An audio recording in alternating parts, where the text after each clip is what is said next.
हाँ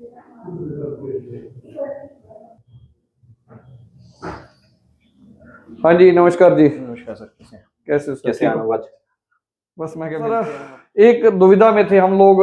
मैंने सोचा कि आपसे ज़्यादा एक्सपर्ट नहीं है हमारे बच्चे को जानने के लिए और पढ़ाई के बारे में जो हमारे को दुविधा है उसके बारे में। जैसे आप जान ही रहे हैं कि 2-3 साल से बेटी आ रही है आपके पास। जी। तो उसके बाद क्या है कि अभी 10th में वो हो गई है, तो जी। वो अब अड़ी हुई है इस बात पे कि पापा मैंने +1 में +2 में मेडिकल ही लेना है।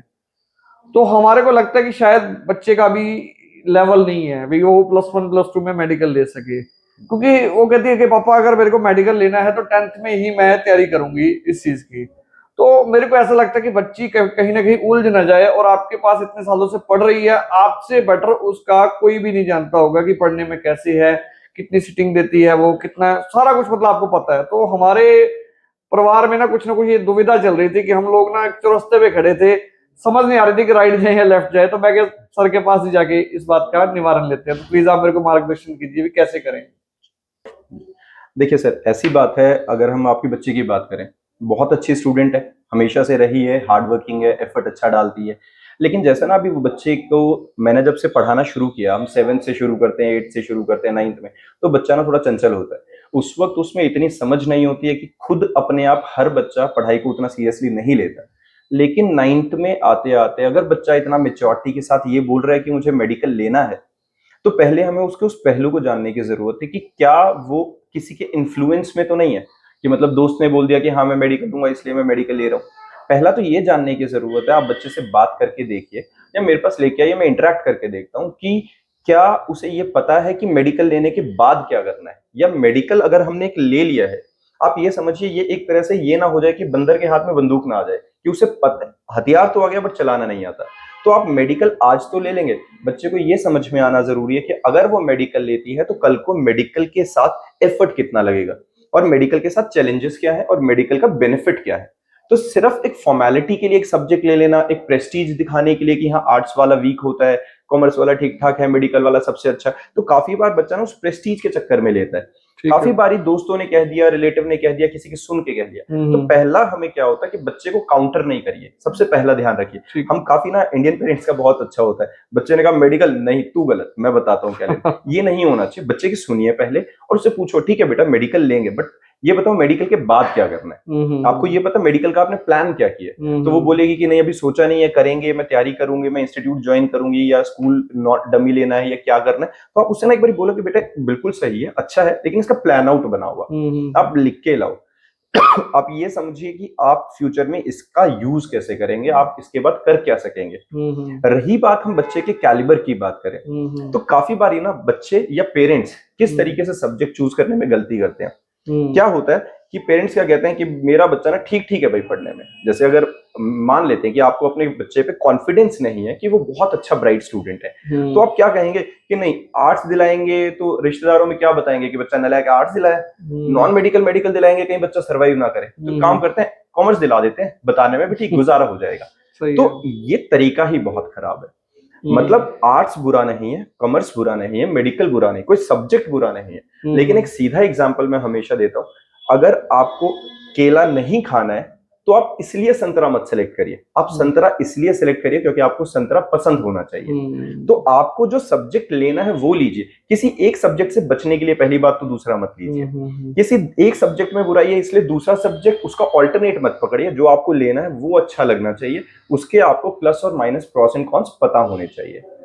काफी पेरेंट्स क्या करते हैं, जज करते हैं बच्चों को मार्क्स के बेसिस पे। आपने एक चीज बहुत अच्छी करी है कि आप मेरे से राय लेने आ गए हैं, क्योंकि बच्चा मेरे पास पढ़ा हुआ है, मुझे उसके कैलिबर का पता है। बिल्कुल। और मैं बच्चे के कैलिबर को उसके मार्क्स के बेसिस पे जज नहीं करता। बिल्कुल। मार्क्स कम ज्यादा हो सकते हैं, लेकिन एक बच्चे का एफर्ट होता है, इंस्टिंक्ट होती है, एक बच्चे का इंटरनल जील होती है कि हाँ मैं एफर्ट देने को तैयार हूँ, उसके बाद रिजल्ट जो मर्जी हो। अगर आपका बच्चा 99% भी ले रहा है तो इसका मतलब जरूरी नहीं है कि वो मेडिकल या नॉन मेडिकल में सर्वाइव करेगा।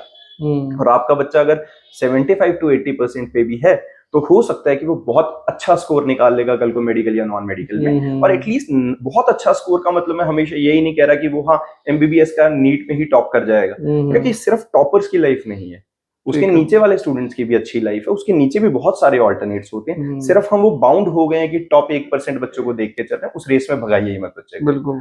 तो इन चीजों को डिटेल में एक्सप्लेन करने के लिए मैं स्टूडेंट्स का ना एक काउंसलिंग सेशन भी रख रहा हूँ, वेरी जिसको गुड। मतलब फ्यूचर में होगा कि मैं सोशल मीडिया पे भी डाल ही दूंगा। तो आप आए हैं, बहुत ठीक टाइम पे आए हैं। मैं ना ये आप देखेंगे तो ये शेड्यूल में अभी डालने ही वाला था। ओके। ये स्टूडेंट्स को ग्रुप में भेज दूंगा मैं, जो भी मेरे पास पढ़ रहे थे, या सोशल मीडिया पे डाल दूंगा।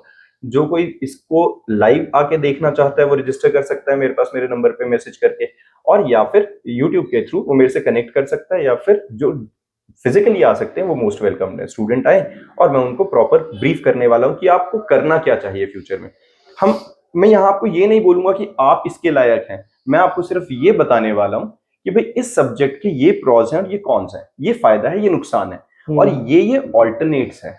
उसमें मैं वो किताबी बातें नहीं करने वाला कि नहीं हम चाहें तो हिमालय पे चढ़ सकते हैं, ऐसी फेक मोटिवेशंस नहीं, जेन्युइन बातें। भाई अगर एक बच्चा मेडिकल लेना चाहता है तो उसके साथ उसको ये पता होना चाहिए कि हाँ, इतने घंटे की सेटिंग, इतना एफर्ट, इंस्टीट्यूशंस का इतना खर्चा, आपके फाइनेंशियल सपोर्ट भी घर वालों की होनी चाहिए, मेंटल सपोर्ट भी होना चाहिए, वो आपको टाइम देने के लिए तैयार हैं, आप किसी बिजनेस में इन्वॉल्व हैं नहीं है, वो मतलब बहुत सारे मल्टीपल फैक्टर्स हैं जिनके बारे में हम बात करते हैं, और उसके बाद डिसाइड किया जाता है। एक तो हो गई ये कोर्स डिसाइड का, एक होता है कि आपका बच्चा जैसे अभी 9th से 10th में जा रहा है, तो मेरा मानना है कि अभी 9th से 10th में जाते हुए आपको डिसाइड नहीं करना चाहिए कि आप मेडिकल लेंगे या नॉन मेड लेंगे या कॉमर्स लेंगे। आप बच्चे को बोलिए, बच्चा बोल रहा है मेरे को मेडिकल लेना है, तो बच्चे को बोलो बहुत बढ़िया सोच रहा है बच्चा, लेकिन मेडिकल लेने के लिए आपको बहुत अच्छी परसेंटेज से 10th पास करनी पड़ेगी। मोरओवर आपकी साइंस का पार्ट बहुत स्ट्रांग होना चाहिए, तो आप 10th में प्रूव करो उस चीज को। अगर आपको लग रहा है कि आपको मेडिकल लेना, तो आप साइंस में बहुत अच्छा परफॉर्म करके दिखाइए। हमारे पास 1 साल अभी है बफर, बिल्कुल, जिसके अंदर हम अपने आप को प्रूव कर सकते हैं कि आप मेडिकल सिर्फ किसी के इन्फ्लुएंस में नहीं ले रहे, आप साइंस में जेन्युइनली इंटरेस्ट रख रहे हैं। तो अगर उस तरीके से बच्चा करता है तो आपको भी क्लियर हो जाएगा कि हाँ, आपको बच्चे के साथ जाना चाहिए। बच्चा भी मेंटली 1 साल के लिए प्रिपेयर्ड रहेगा कि हाँ, मुझे प्रूव करना है, मेरा टारगेट है, तो मैं परफॉर्म करूंगा। और 1 साल में उसे लगेगा कि नहीं भाई, ठीक ही ठीक सा था, कहने में ही अच्छा लग रहा था, इतना अच्छा सब्जेक्ट नहीं है, तो 1 साल के अंदर वो खुद ही आपको आगे बोल देगा कि नहीं पापा कुछ और देखते हैं। तो वो दोनों की विन विन सिचुएशन है। आप बच्चे को काउंटर नहीं करें, क्योंकि इस टाइम पे, इस एज में बच्चे को काउंटर करेंगे ना, तो वो आपसे डिस्टेंस बनाना शुरू करेगा, डिस्कशन नहीं करेगा। तो सबसे बेस्ट मोड क्या होता है, डिस्कशन में आइए, काउंटर मत करिए बच्चे को। ठीक है। बाकी आपका जैसा भी होगा, स्टूडेंट मेरे पास 27th को आएगा, तो मैं डेफिनेटली उसको पर्सनली अटेंशन देके 100% उनसे डिस्कस करके उनको क्लियर कर दूंगा कि सब्जेक्ट से आउटपुट क्या निकलेगा और क्या फिर उनको सेलेक्ट करना चाहिए। थैंक यू सर, बहुत बहुत धन्यवाद। आपने मेरा जो अंदर मेरे काफी कुछ चल रहा था, काफी सारी चीजें जो एरर्स थे वो क्लियर कर दिए हैं। तो मेरे ख्याल से अब बेटी को मैं आपके पास 27 मार्च को बोल रहे हैं आप? जी, 27 27 मार्च को यहीं पे जी, यहीं पे मैं उसको भेजूंगा। जो बच्चा इंस्टीट्यूट पे नहीं आ सकता वो ऑनलाइन कनेक्ट कर सकता है, लेकिन 25 तारीख से पहले पहले मेरे को मेरे नंबर पे जो 8146933310 उस पे एटलीस्ट व्हाट्सएप करके रजिस्टर कर दे, ताकि मैं उनको यूट्यूब के थ्रू या गूगल मीट के थ्रू किसी तरीके से प्लेटफॉर्म दे दूं जिससे वो कनेक्ट कर। बिल्कुल, मैं बेटी को भेजूंगा, नहीं खुद लेके आऊंगा, ताकि और सारी चीजें जो है छोटी बहुत रहेगी वो क्लियर हो सके। थैंक यू सर, धन्यवाद। Okay sir, thank you.